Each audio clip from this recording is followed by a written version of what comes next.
இரண்டாம் வாசகம் பேதுரு முதல் திருமுகத்திலிருந்து வாசகம் 2ஆம் அதிகாரம் 20 முதல் 25 வரை உள்ள இறை வார்த்தைகள். அன்புக்குரியவர்களே, நன்மை செய்தும் அதற்காக பொறுமையோடு துன்புற்றால் அது கடவுளுக்கு உகந்ததாகும்.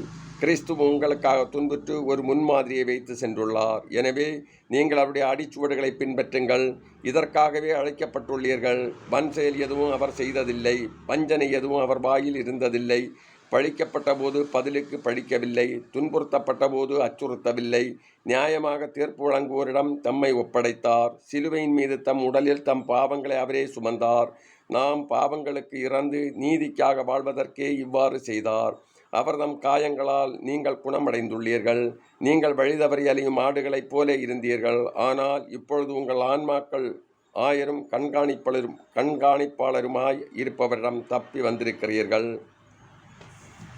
இது ஆண்டவர் வழங்கும் அருள்வாக்கு. இறைவா, உமக்கு நன்றி.